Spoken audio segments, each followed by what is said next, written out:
Ya, Assalamualaikum warahmatullahi wabarakatuh. Selamat pagi mahasiswa manajemen semester 2.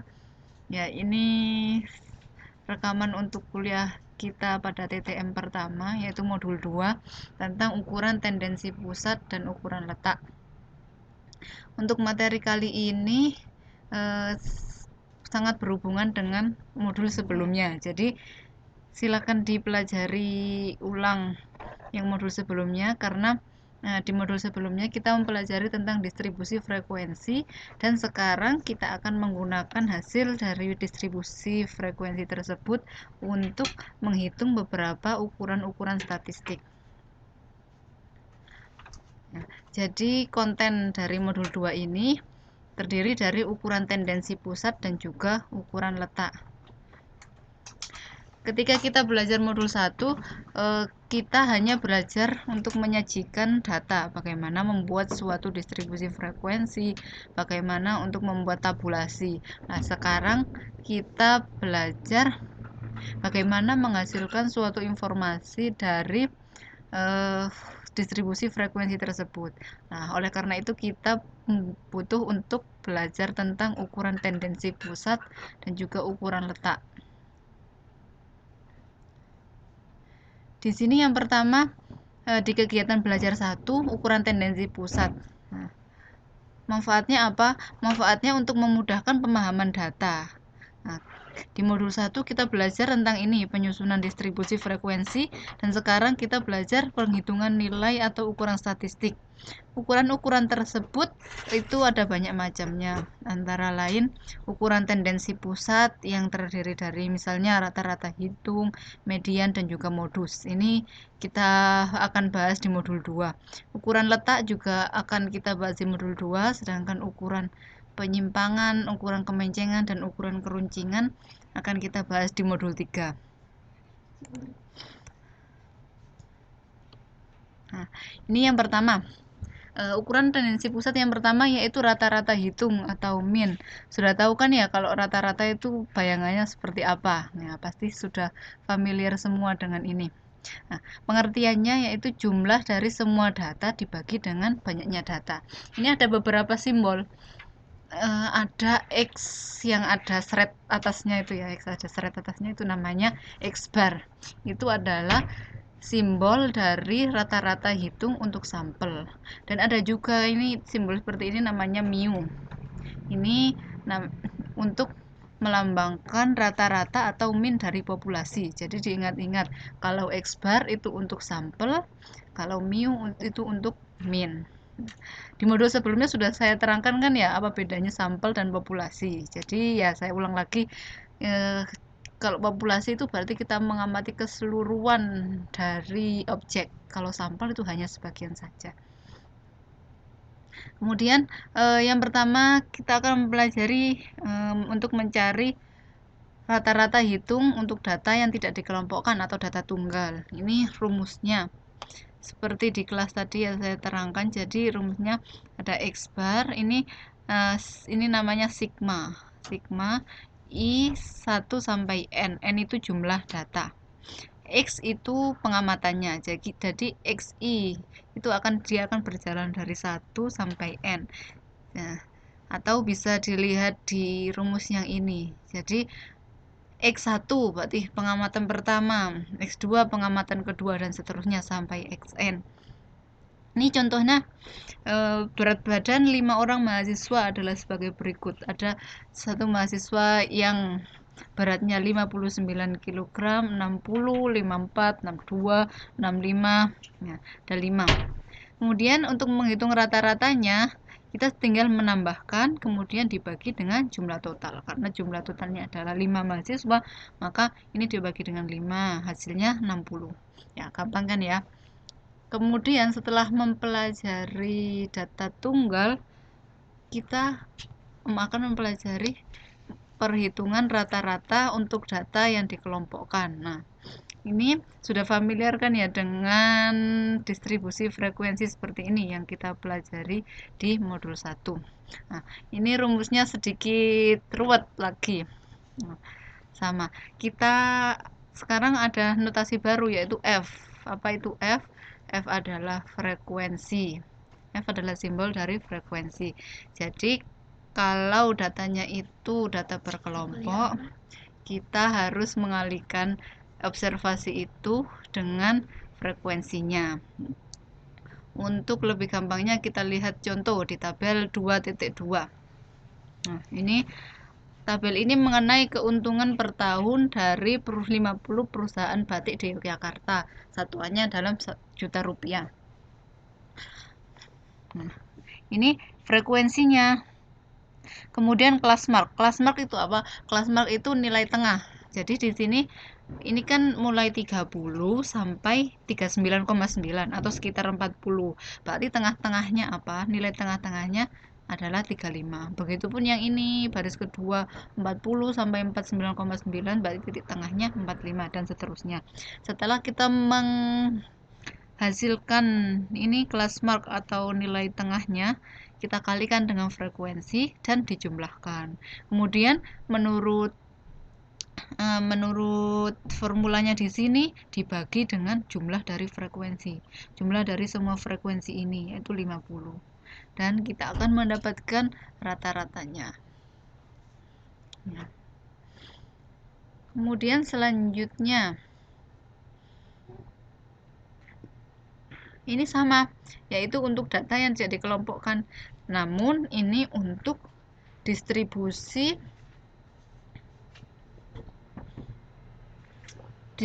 frekuensi yang memiliki kelas terbuka. Apa itu kelas terbuka? Kemarin kita sudah belajar juga kan ya, kelas terbuka itu seperti ini. Jika ada suatu kata 90 ke atas, itu namanya kelas terbuka. Itu kelasnya tidak ada batasan. Kalau ini kan ada batasan ya, 30 sampai 39,9 dan lain-lain. Tapi ini yang terakhir ini 90 ke atas. Bisa saja itu 100, 200, 300 dan seterusnya. Itu namanya kelas terbuka. Tapi perlu diingat, jadi bentuk distribusi seperti ini itu sebenarnya tidak bagus, tidak baik. Nah, sebaiknya kita memiliki distribusi frekuensi yang tertutup, tidak terbuka seperti ini. Ini juga sudah kita pelajari di modul 1. Namun, meskipun begitu, meskipun ini penyajiannya kurang baik, kita harus tetap belajar bagaimana cara menghitung rata-ratanya. Di sini ada notasi baru, yaitu CI. Ini sebenarnya tidak baru, di modul 1 juga ada. CI, diingat-ingat, itu adalah lebar kelas atau kelas interval. F, frekuensi, dan ada ini D. D itu adalah deviasi. Apa itu deviasi? Deviasi itu simpangan. Deviasi itu simpangan. Nanti kita pelajari satu-satu dengan melihat contoh di tabel 2.3. Masih dengan data yang sama ya. Jadi di sini ada X0. X0 ini kelas mark yang dianggap merupakan min atau nilai tengah yang dianggap merupakan min. Bagaimana cara mengetahuinya? Caranya jumlah dari frekuensi ini kita bagi dua karena min itu cenderung adalah nilai tengah. Jadi ini jumlah dari frekuensi kita bagi dua, ketemunya 25. Kemudian kita menghitung distribusi frekuensi kumulatifnya. 25 ini ada di urutan berapa? Ini masih 4. 4 ditambah 7, 11. Masih belum urutan ke-25. 11 tambah 8, 19. Masih belum urutan 25. Kemudian 19 ditambah 12, 31. Berarti nilai 31 ini mencakup urutan ke-25. Nah, ini ke tangan saya. Letak frekuensi kumulatif ke-25 adalah di baris ini. Makanya ini adalah baris ini kita anggap sebagai min. Min berada pada baris ini. Maka kita bisa menentukan nilai X0. X0 itu apa? Kelas mark yang dianggap merupakan min. Berarti tengah-tengah. Kelas mark tadi apa? Nilai tengah kan? Jadi nilai tengah antara 60 sampai 69,9 yaitu 65. Ini ya, 65. Kemudian deviasi, kita menghitung deviasi. Aturannya beri nilai 0 di baris kelas yang kita anggap sebagai min. Ini kan kita kan menganggap ini sebagai min. Berarti deviasinya diberikan nilai 0. Untuk selanjutnya yang lain itu tergantung jaraknya. Jika sebelumnya maka jaraknya 1, maka minus 1. Ini jaraknya 2, jadi minus 2. Kemudian ini jaraknya 3, jadi minus 3. Begitupun untuk yang selanjutnya, jaraknya 1, jadi 1. Jaraknya 2, jadi deviasinya 2. Jaraknya dari nilai 0, dari kolom yang ada nilai 0-nya 3, jadi 3. Kemudian setelah memperoleh deviasi ini, kita kalikan. Ini ya, 4 kali min 3, min 12, dan seterusnya. Kemudian kita jumlah. Ini adalah jumlah dari ini, F kali D. Nah, ini minus 1. Kemudian sigma F. Nah, ini namanya penjumlahan ya. Kalau ada simbol seperti ini, penjumlahan dari semua F. Ini adalah sama dengan ini ditambah ini semua. Jumlahnya ini 50.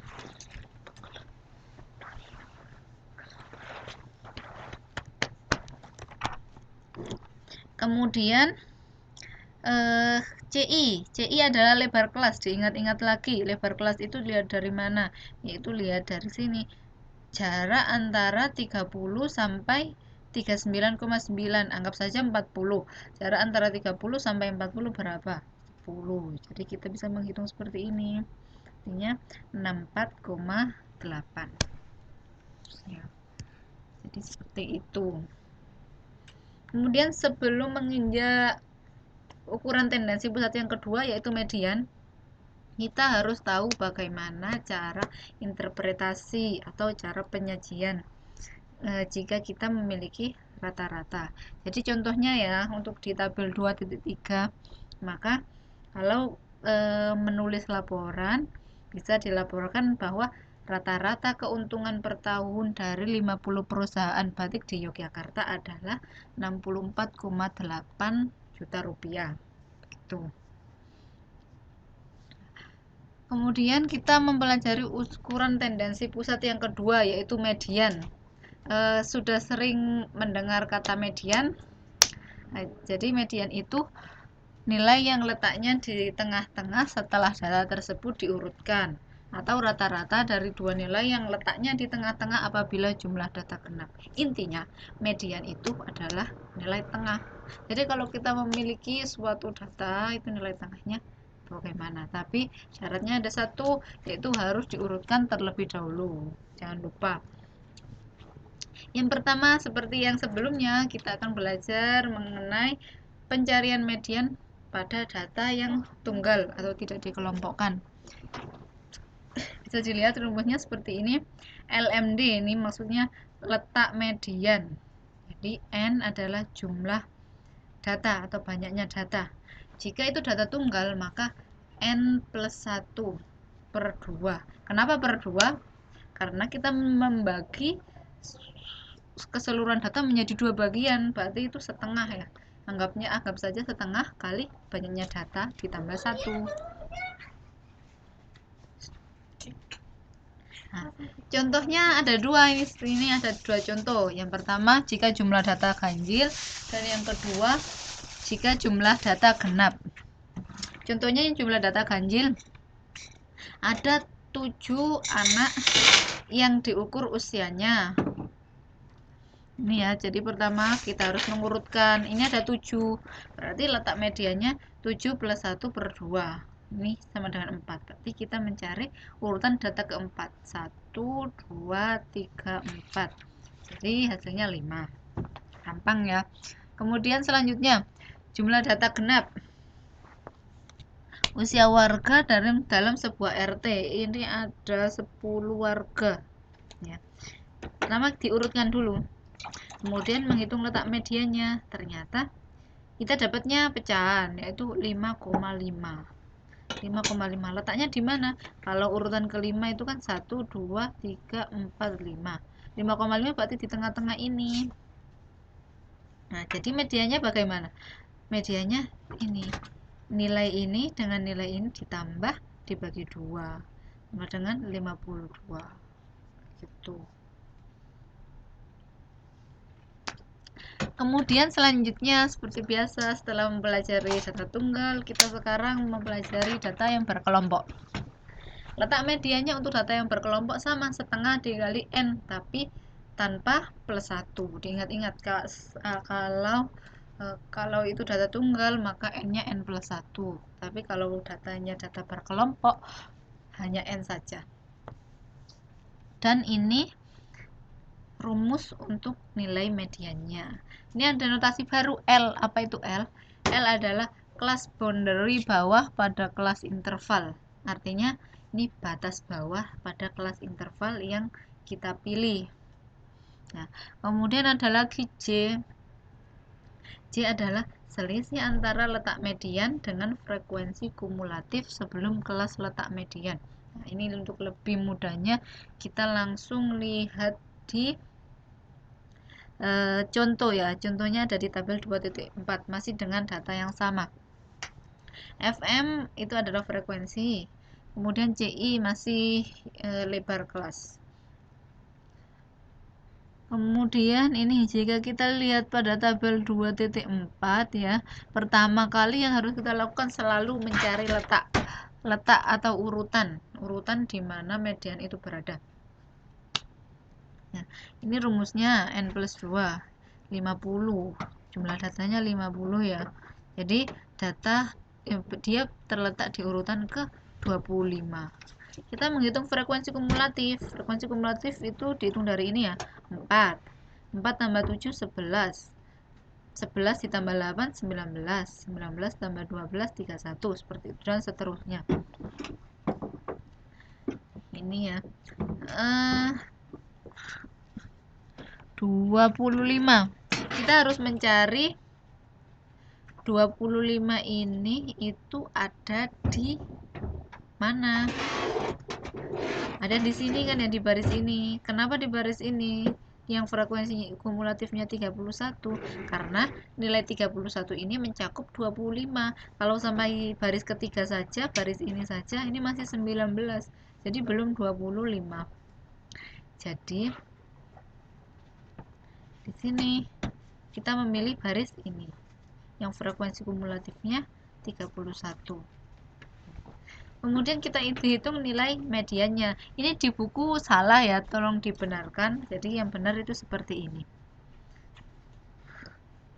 L tadi apa? Kelas boundary bawah pada kelas interval. Apa yang dimaksud ini? Yang dimaksud adalah nilai bawah dari interval ini. Ini nilai bawahnya berapa? 60 kan ya. Tapi kita jangan lihat 60-nya, lihat atas ini. 59,9 harus ditambah 0,05, jadi 59,95 ini hasilnya ya. Plus lebar kelasnya 10 kan ya, 30 sampai 40, jadi 10. Kemudian J itu adalah nilai yang sudah kita hitung tadi, yaitu letak median ini 25 dikurangi frekuensi kumulatif sebelum baris ini, sebelum baris yang kita pilih, yaitu 19. Jadi 25 dikurangi 19 dibagi apa ini? FM, frekuensi asli dari baris yang kita pilih, yaitu 12 ini ya. Paham kan ya? Ini hasilnya. Jadi kita memperoleh hasil ini. Nah, sebelum beralih kita harus tahu bagaimana cara interpretasi untuk penyajiannya. Jadi kalau kita ingin membuat laporan, maka yang harus kita laporkan adalah seperti ini. Nilai tengah dari keuntungan per tahun perusahaan batik di Yogyakarta adalah sebesar 64,95 juta rupiah. Nah, kayak seperti itu.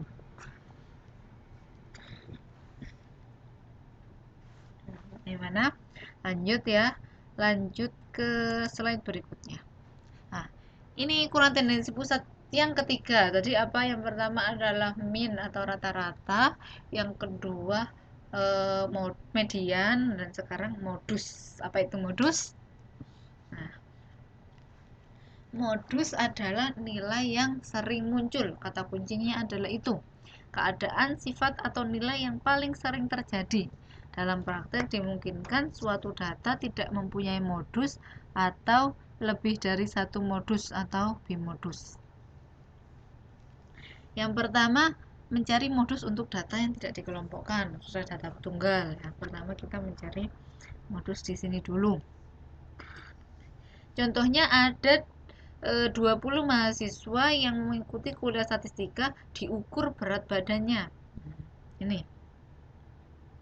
Yang sebelah kiri. Setelah itu diurutkan menjadi ini. Yang sebelah kanan. Nah, kita harus mengurutkan terlebih dahulu. Sebenarnya kalau untuk menghitung modus tidak usah diurutkan, tidak apa-apa. Tapi untuk membuatnya menjadi lebih mudah. Jadi kita harus mengurutkan agar mudah untuk mendeteksi mana yang sama. Kemudian dari sini, dari sebelah kanan ya yang sudah diurutkan.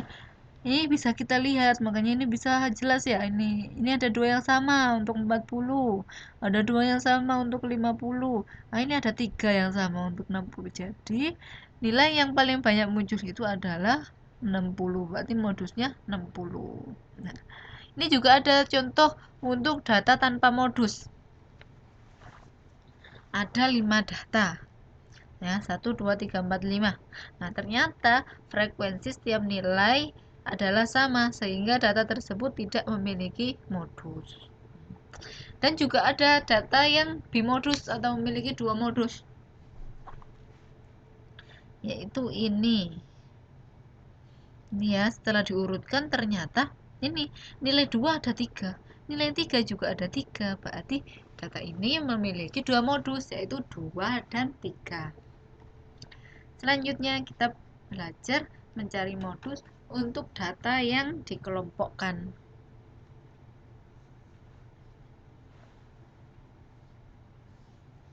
Ini rumusnya seperti ini, masih dengan L. L pengertiannya masih sama, yaitu kelas boundary atau nilai tengah bawah dari kelas modus. Oh, sorry. L kelas boundary bawah dari kelas modus, batas bawah. D. Tadi kita juga belajar D, tapi sekarang ada D1, ada D2. D itu tadi kalau sebelumnya D itu apa? D itu adalah deviasi atau simpangan. Deviasi atau simpangan itu juga bisa diartikan sebagai selisih. Kita lihat kalau D1 itu apa? Selisih antara frekuensi pada kelas modus dengan frekuensi di bawah kelas modus. Maksudnya di bawah itu adalah sebelum kelas modus. Sedangkan untuk D2 adalah selisih antara frekuensi pada kelas modus dengan frekuensi di atas kelas modus. Maksudnya di atas kelas modus itu setelahnya, sesudah kelas modus. Nanti kita bahas di contoh untuk lebih jelasnya. CI masih lebar kelas. Ini bisa dilihat di tabel 2.5 ya. Nih datanya juga masih sama ternyata. Kalau modus kita berarti melihat pada frekuensi yang paling banyak terjadi. Kan modus kan nilai yang paling banyak terjadi. Berarti kita melihat nilai frekuensi terbesar. Pada frekuensi terbesar ternyata jatuh di sini 12. Ini kebetulan dari tadi yang terpilih sama ya. Kebetulan yang terpilih adalah nilai ini, tapi ini kebetulan saja, tidak selalu sama dengan si rata-rata atau si median. Ini kebetulan saja.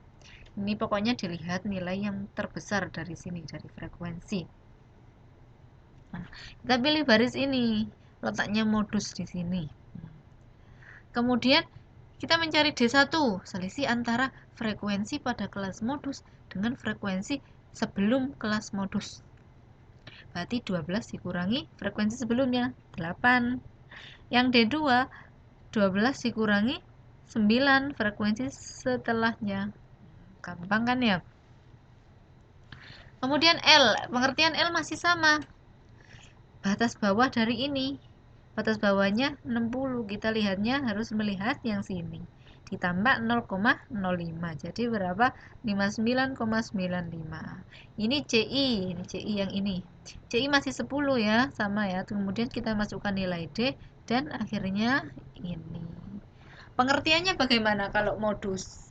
Kalau melaporkan jangan begini, modus dari perhitungan modus dari keuntungan per tahun 50 perusahaan batik di Yogyakarta adalah 65,6643 juta. Itu salah. Kenapa?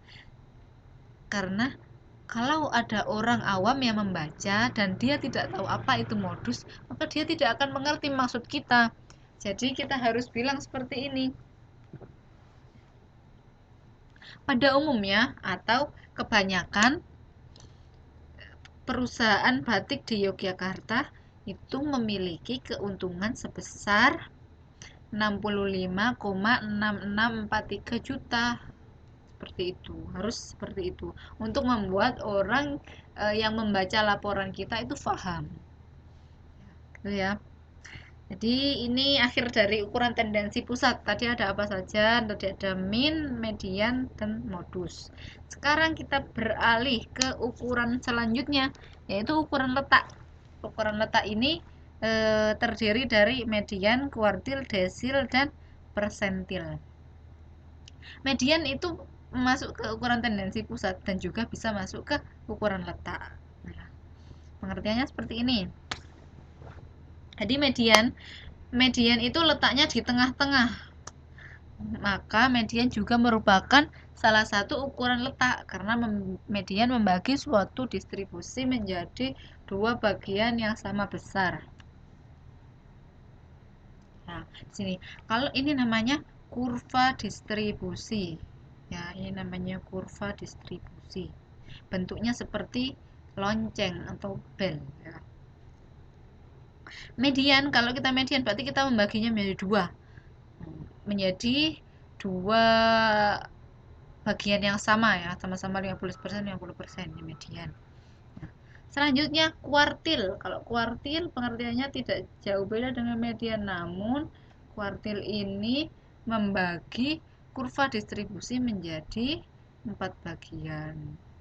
Ya, jadi bisa dilihat seperti ini. Jadi 25%, 25%, 25% ya. Ini seperempat semua. Ada kuartil 1, kuartil 2, kuartil 3. Kuartil 2 ini sama dengan median. Ya, karena membagi kurva distribusi menjadi dua bagian kan ya. Ini kuartil 2 sama dengan median. Ini kalau mencari kuartil 1, maka yang terlintas di bayangan kita adalah seperempat karena kuartil 1 letaknya seperempat dari semua kurva distribusi. Ini kuartil 2 setengah, sama kayak median tadi kita selalu menggunakan setengah. Kemudian ada kuartil 3. Kalau ini seperempat, ini setengah, berarti ini berapa? 3/4 ya. Kalau kita mencari K3 identik dengan 3/4 ya. Ya.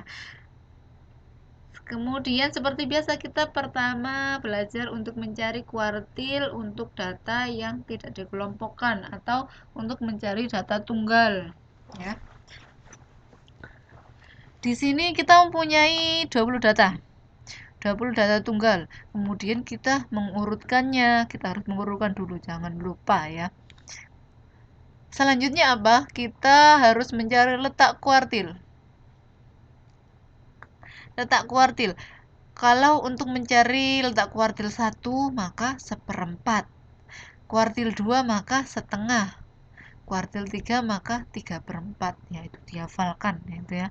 Kuartil 1 jadi ini rumusnya nggak usah dihafalkan tapi dimengerti saja ya. Seperempat kali N plus 1. Ingat ya kalau datanya itu data tunggal atau data yang tidak dikelompokkan maka N-nya harus ditambah 1 ya. Jadi ini kalau letak kuartil 1 1/4 kali n plus 1. Kalau kuartil 2 setengah dikali n plus 1. Kalau kuartil 3 berarti 3/4 dikali n plus 1.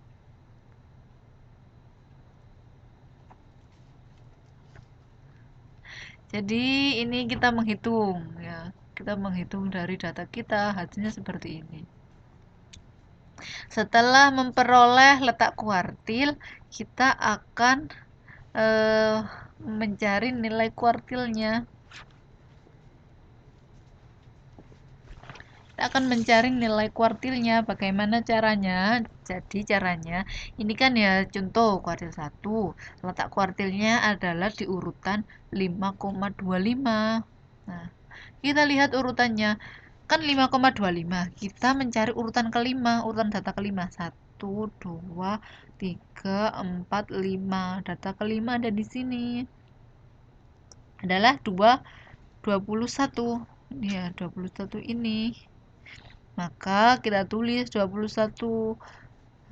Kan kita sudah mencari urutan data kelima. Nah, ini ada sisanya 0,25. Maka kita tulis di sini 0,25. Nah, ini kan data kelima. 5,25 berarti berada di sini, di antara sini kan ya. Berarti 0,25 dikalikan 22 dikurangi 21 seperti ini ya. Ini hasilnya. Begitupun untuk kuartil 2, letaknya kan ada di 10,5. Berarti kita mencari data urutan ke-10. Data urutan ke-10 ini ya, 25 ya. Kita tulis 25. Kemudian ada sisanya 0,5. Pasti itu berada di antara 25 ini dengan 26 ini. Berarti kita tulis 26 dikurangi 25 ya. Data ke-11 dikurangi data ke-10 dikalikan 0,5, jadinya seperti ini. Begitupun untuk kuartil 3. Ini silakan dicoba sendiri. Tadi juga sudah kita coba di kelas ya. Kemudian selanjutnya untuk data yang dikelompokkan. Nah, ini sedikit ruwet tapi bisa dimengerti. Karena untuk data yang dikelompokkan, yang pertama kita mencari letak kuartil seperti biasa. Kalau kuartil 1 letaknya berarti kita tinggal 1/4 dikali n. Dikali n saja karena ini data yang dikelompokkan.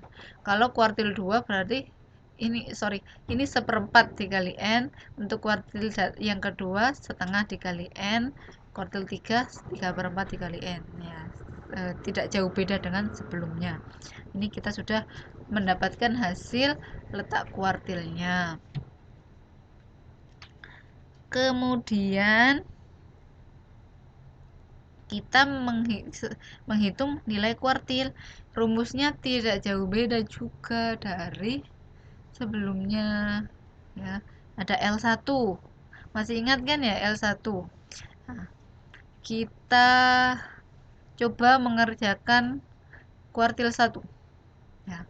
L1 dari kuartil 1. Kita lihat letaknya di 12,5. Nah, letaknya di urutan ke 12,5. Kita lihat frekuensi kumulatifnya. Yang mencakup 12,5 di mana? Ini masih 11, belum mencakup 12,5. Ini 19, berarti 12,5 itu dicakup oleh 19 ini, ya kan? Ini kan baris ketiga ini memuat data urutan 12 sampai 19. Berarti 12,5 ada di dalam data yang warna biru ini. Nah, berarti L-nya berapa? L-nya ini berarti ya 49,95. Jangan lupa ditambah 0,05. Ya. Ini aturan dari buku ya, aturan baku. Nah, kemudian CI lebar kelas masih dengan data yang sama, jadi lebar kelasnya sama 10 kan ya, 30 ke 40 10. Kemudian untuk J tadi pengertiannya apa? J tadi pengertiannya letak kuartil yang telah kita peroleh dikurangi dengan frekuensi kumulatif sebelumnya. kita ini letak kuartilnya sudah dapat 12,5 dikurangi dengan apa? 11. Kenapa 11? Karena ini kita kan yang biru ini ya. Sebelumnya berarti ini 11. Nah, dikurangi 11 dibagi frekuensi kuartil 1. Frekuensi kuartil satunya yang biru ini, lihat frekuensinya 8. Oke. Jadi 8. Ini hasilnya seperti ini. Ya, paham ya? Satu lagi untuk kuartil 2. Di kuartil 2 kita lihat letaknya. Data urutan ke-25. Data urutan ke-25 itu ada di mana? Ada di yang kotak kuning ini. Kenapa? Karena 31. Data ini adalah data ke 20 sampai 31. Kita bisa lihat dari sini ya. Ini baris pertama adalah data ke 1 sampai 4. Baris kedua data ke 5 sampai 11. Baris ketiga data ke 12 sampai 19. Baris keempat data ke 20 sampai 31. Nah, seperti itu. Jadi letaknya ada di sini 25. Lihat yang kuning. Kemudian ini setelah kita tahu baris mana yang dipilih, L-nya berarti berapa? L-nya berarti ini ya. Kan ini batas bawahnya. Berarti kita lihatnya ke sini 59,95. Ini tolong diganti ya. Ini salah bukunya ya. Ini 5.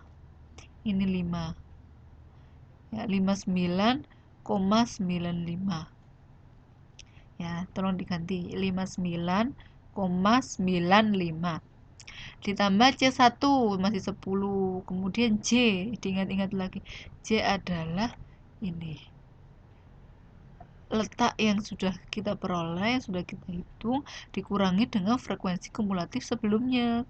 Kan ini baris ke kuning ini ya, berarti frekuensi kumulatif sebelumnya adalah 19 ini. Terus dibagi dengan frekuensinya ini 12 ya, sudah. Akhirnya dapat 64,95 dan kuartil 3 silakan dicoba sendiri ya. Ini sudah jelas ya. Kemudian ukuran letak selanjutnya yaitu desil ya, desil. Desil ini angka yang membagi rata menjadi 10 bagian yang sama besar. Diingat-ingat, kalau median itu membagi data menjadi 2, kalau kuartil membagi data menjadi 4, kalau desil itu menjadi 10. Diingat-ingat, dasa itu kan 10 kan ya. Jadi desil itu membagi data menjadi 10 bagian.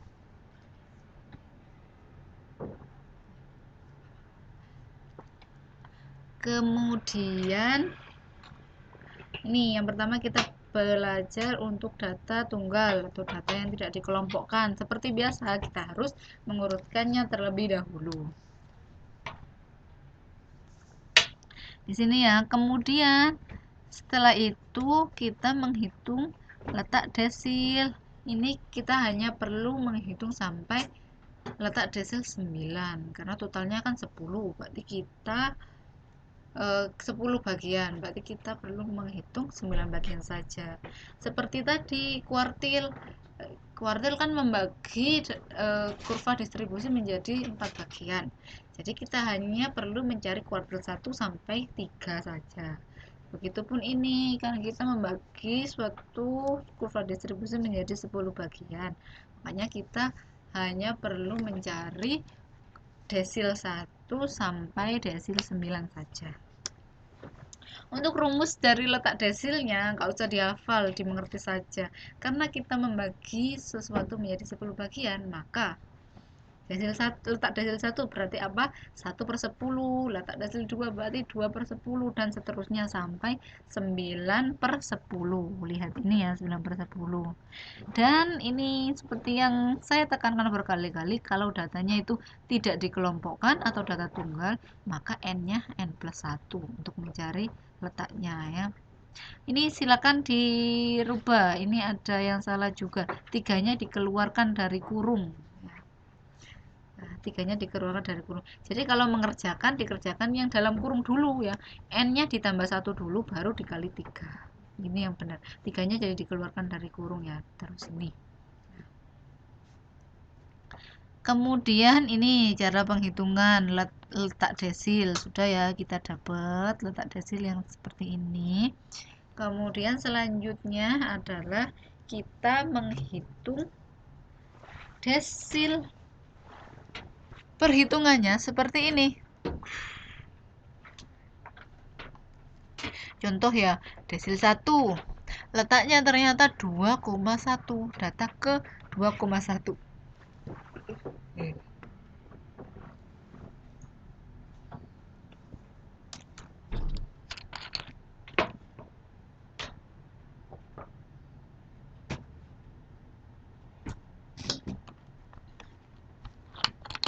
Kemudian letaknya kan 2,1, data ke 2,1. Maka kita melihat data kedua 1, 2. Data kedua adalah 15. Kita tulis 15. Ini mirip dari yang tadi, mirip. Kita tulis 15 ya. Sisanya ini kan 2,1 berarti di antara data kedua dan data ketiga. Sisanya berapa? Kita sudah mengambil data kedua, berarti sisanya berapa? 0,1. 0,1 ya. Dikalikan, karena berada di antara ini, maka dikalikan data ketiga dikurangi data kedua. 19 dikurangi 15. Nah, hasilnya ini. Jangan lupa kalau menghitung di kalkulator, ini dulu yang harus dihitung ya, yang dalam kurung dulu. Habis yang dalam kurung ini, perkalian antara ini dengan ini dulu, baru ditambah. Kenapa? Karena perkalian itu kan lebih kuat dari perkalian dan pembagian kan sifatnya lebih kuat dari penjumlahan dan pengurangan. Jadi harus dilakukan terlebih dahulu. Tapi karena ini ada kurung, berarti yang pertama harus dihitung yang kurung ini dulu. Setelah itu dikalikan, habis itu ditambahkan. Tuh, untuk memperoleh hasil yang benar. Kalau nggak gitu, nanti hasilnya salah. Meskipun caranya sudah benar. Kemudian yang kedua, letak desil kedua. Nah, ini tidak ditulis caranya, ini silakan dikerjakan, dicoba ya. Untuk desil 2 dan desil 3 ini tidak ditulis caranya. Bagaimana bisa dapat nilai 21? Nah, kita lihat. Ini ternyata letaknya di urutan ke 4,2. Kita ambil urutan keempat. 1, 2, 3, 4. Urutan keempat adalah data ke 21. Ini ya, data ke 21. 0,2. 0,2 berarti letaknya di antara data keempat dengan data ke 5. Berarti ini ya, bayangkan saja ya. Ditambah 0,2 dikalikan data kelima dikurangi data keempat. Ternyata datanya sama, jadi jika dikurangi akan sama dengan 0. Makanya semuanya akan menjadi 0, kecuali yang depan ini, makanya ini langsung ditulis 21. Ini silakan dipraktekkan sendiri. Caranya sama seperti untuk mencari desil 1. Begitupun untuk desil 3 ya.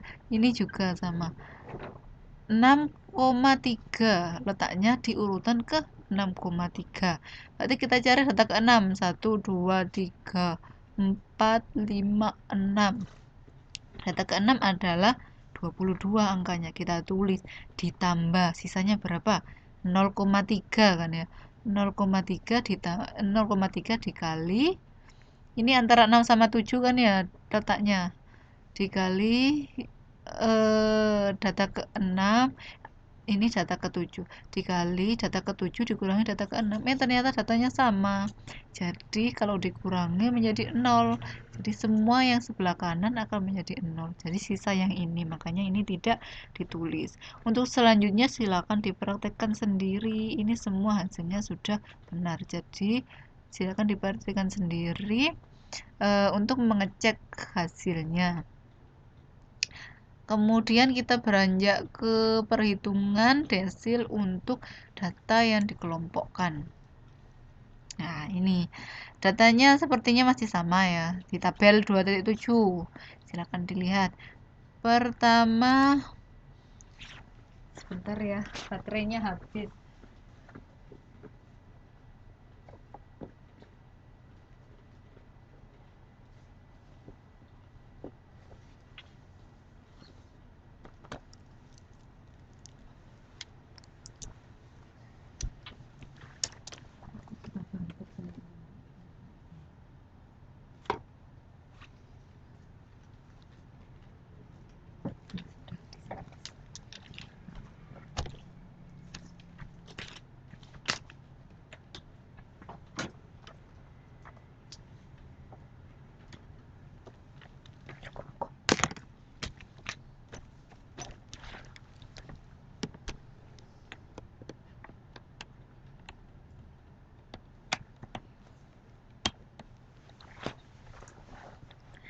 Ya, jadi ini datanya masih sama.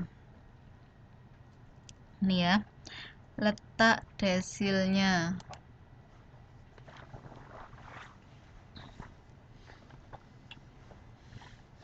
Pertama kita selalu menghitung letak desil. Diingat-ingat lagi, ini ya N-nya kalau data yang dikelompokkan tidak usah plus 1.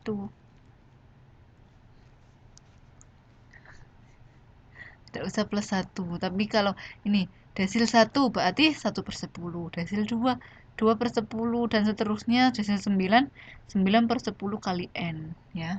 Seperti itu. Ini sudah dihitungkan letak desil 1. Berarti jumlah datanya berapa? 50 dibagi 10 dan seterusnya. Kita sudah bisa tahu letak desilnya. Setelah itu kita menghitung nilai desilnya. Ini rumusnya sudah familiar kan ya? Dari tadi rumusnya sama ini terus untuk mencari kuartil dan apa tadi? Kuartil, sekarang desil ya. L1 masih ingat apa itu L1 ya? C1, J1, F. Nah, kita langsung praktek. Yang pertama desil 1, letaknya ternyata urutan kelima. Kita cari di frekuensi kumulatif. Jangan lupa, jangan salah, nyarinya di frekuensi kumulatif, bukan frekuensi saja, tapi di frekuensi kumulatif. Ini ya, data urutan kelima. Ini sampai data urutan keempat. Kalau ini sampai data urutan ke-11. Berarti data urutan kelima adalah di bagian sini, di baris 2 ya. Di baris 2. Maka L1-nya adalah batas bawah dari baris 2. 40 kan ya, tapi kita lihatnya dari sini, selalu lihat dari sini. Ditambah 0,05. Jadi 39,95. Ya, 39,95 ini plus C1. Datanya masih sama, jadi lebar kelasnya masih sama 10 ya, 10. Terus J1. J1 adalah hasil perhitungan letak yang kita peroleh dikurangi frekuensi kumulatif sebelumnya. Kita kan memilih baris kedua ini, jadi frekuensi kumulatif sebelumnya adalah 4. Nah, ini ya, berarti 5 dikurangi 4. Ini, lihat ini. Kemudian dibagi frekuensi dari desil 1. Ini indeks ya, soalnya kecil tulisannya. Berarti ini namanya frekuensi dari desil 1. Frekuensi dari kelas yang kita pilih tadi, ini. Dari baris yang terpilih adalah 7. Ini bagi 7. Nah, begitupun untuk desil 2. Saya contohkan satu kali lagi ya, tapi sisanya silahkan dikerjakan sendiri. Letak desil 2-nya ternyata ada di urutan ke-10. Urutan 10 ada di mana ya? Ada di sini, karena ini sampai urutan ke-11. Sama dengan desil 1, kita memilih baris yang sama dengan desil 1, sehingga L-nya juga sama, 39,95 ini ya. Kemudian CI-nya selalu sama ya, 10. J adalah nilai letak yang kita peroleh 10 dikurangi frekuensi kumulatif sebelumnya, yaitu 4 ya, ini. Kemudian per ini F. F kan ya. F itu adalah frekuensi dari baris yang kita pilih, ini 7 ini, dan akhirnya dapatnya ini, dan seterusnya. Silahkan dipelajari sendiri. Nah, ini yang terakhir, ukuran letak yang terakhir, yaitu persentil. Kalau persen berarti yang terbayang berapa? Kira-kira suatu kurva distribusi akan dibagi menjadi berapa bagian? 100 kan ya. Kalau persen berarti identiknya dengan nilai 100. Berarti dalam suatu kurva distribusi itu kita bagi menjadi 100 bagian. Sehingga kita harus mencari persentilnya mulai 1 sampai 99 ya, banyak sekali ya. Sehingga di sini nih ya, khusus untuk persentil tidak diberi contoh dalam buku karena membutuhkan data yang cukup banyak, lebih besar dari 100 agar dapat dihitung persentilnya. Oleh karena itu, saya di sini hanya menguraikan bagaimana prosedurnya. Insya Allah akan gampang dan prinsipnya tetap sama untuk perhitungannya dengan yang sebelum-sebelumnya, yaitu yang dengan kuartil atau desil itu prinsipnya itu sama ya. Yang pertama, untuk data yang tidak dikelompokkan, selalu diurutkan dulu datanya, urutkan data dari kecil ke besar. Untuk yang kedua, mencari letak persentil. Kalau persentil berarti identik dengan 100, berarti 1 per 100, 2 per 100. Ini ada yang salah ya, 2 per 100, ini diganti ya, bukunya banyak kesalahan. 2 per 100, ini 100, ganti 100 ya, dan seterusnya. Ini ya, ini 99 per 100. Diingat-ingat kalau datanya tidak dikelompokkan berarti N plus 1. Kalau yang sebelah sini datanya dikelompokkan berarti hanya N saja ya. Mengerti ya? Kemudian cari nilai persentil ke dalam data yang sudah diurutkan. Prosedurnya akan sama dengan mencari desil. Seperti ini, memakai rumus yang sama, bisa diimplementasikan ya. Kemudian untuk mencari persentil untuk data yang dikelompokkan, caranya yang pertama menghitung frekuensi kumulatif kurang dari.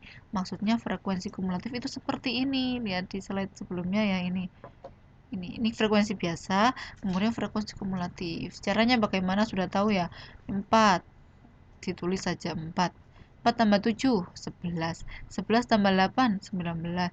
19 tambah 12, 30. Dan seterusnya, sampai 50. Nilai terakhir dari frekuensi kumulatif itu harus sama dengan nilai total. Ya. Kemudian, ini kita menghitung letak persentil ya. Ini sama ya. 1 per 100, 2 per 100, dan seterusnya. Ini N karena dan dikali N karena ini data yang dikelompokkan. Kalau data yang tidak dikelompokkan N plus 1 ya. Menghitung nilai persentil. Menghitung nilai persentil, rumusnya hampir sama ya, hampir sama dengan ini tadi ya, rumusnya hampir sama untuk ini. Untuk mencari nilai persentil untuk data yang tidak dikelompokkan akan sama prinsipnya dengan ini, mencari desil untuk data yang tidak dikelompokkan ya, mencari ini ya, caranya seperti ini, ilustrasinya sama, implementasinya yang berbeda hanya pembagian wilayahnya saja. Kalau desil dibagi menjadi 10 wilayah, kalau persentil dibagi menjadi 100 wilayah ya, begitu ya.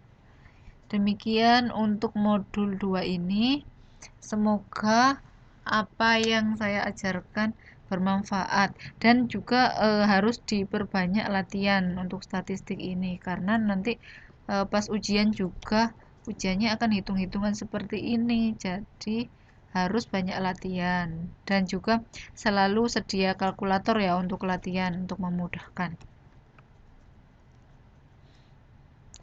untuk soal-soal di buku silakan dikerjakan.